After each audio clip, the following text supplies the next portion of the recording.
అంటే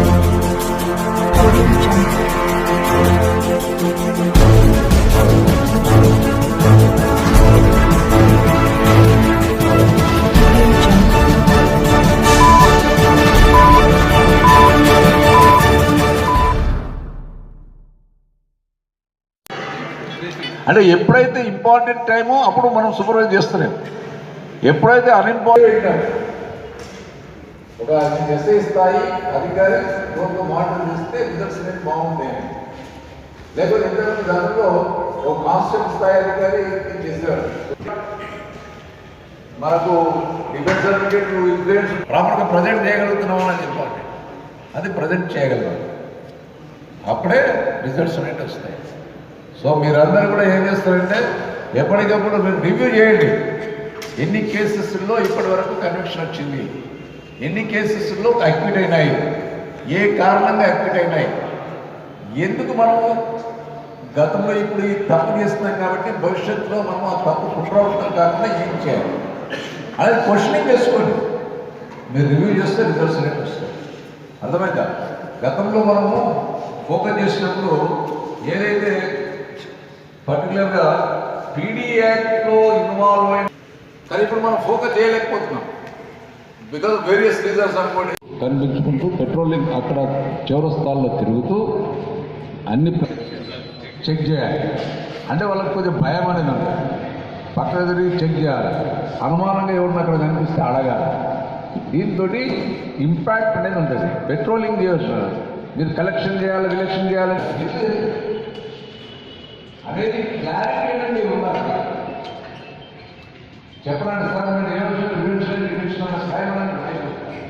police station అధికారులు సిబ్బందితో అవగాహన సదస్సు ఏర్పాటు చేయడం జరిగింది.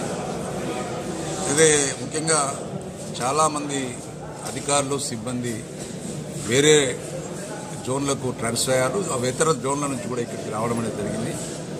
వారికి జోన్ యొక్కపై పూర్తిగా అవగాహన కలిగించడానికి ఒకవైపు అయితే చాలామంది ఒక 17 వర్టికల్స్ ఉన్నాయి, వర్టికల్స్పై పూర్తిగా అవగాహన ఏర్పరచాలి. ప్రత్యేకంగా పెట్రోల్ మొబైల్స్ బ్లూ కోట్స్ యొక్క వాళ్ళకు రోల్ క్లారిటీ ఇవ్వాలని, మరి అదేవిధంగా కోర్టు డ్యూటీ యొక్క అధికారులకు కూడా మనకు పూర్తిగా వాళ్ళ రోల్ క్లారిటీ ఇవ్వడానికి ఈరోజు మనం ఆసిఫ్ నగర్ డివిజన్ స్థాయి అధికారులతో మీటింగ్ ఏర్పాటు చేయడం జరిగింది.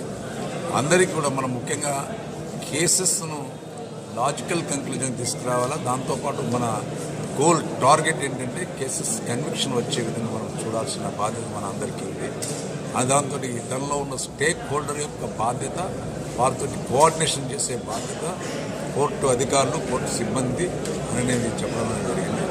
అంతేకాకుండా పెట్రోల్ మొబైల్స్ బ్లూ కోట్స్ వాళ్ళు చేయవలసిన నిర్వర్తించవలసిన విధులు, మరి వారు చేయవలసిన పబ్లిక్ తోటి ఉండవలసిన అంటే వాళ్ళకున్న మైత్రి బంధము ఏ విధంగా ఉండాలి ఏంటి అని కూడా పూర్తిగా అవగాహన ఏర్పాటు చేయడం అనేది జరిగింది.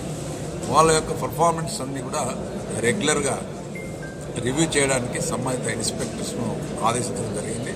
అదేవిధంగా 15 రోజులకు ఒకసారి ఏసీపీ గారు కూడా వాళ్ళ పర్ఫార్మెన్స్ను ఎప్పటికప్పుడు రివ్యూ చేయాలని కూడా చెప్పడం జరిగింది. అదేవిధంగా నేను కూడా రెగ్యులర్గా వాళ్ళతో ఇంటరాక్ట్ అవుతాను. మరి ఏదేమైనా ప్రజల యొక్క పబ్లిక్ సాటిస్ఫాక్షన్ రేట్ అనేది ఇంప్రూవ్ కావాలి.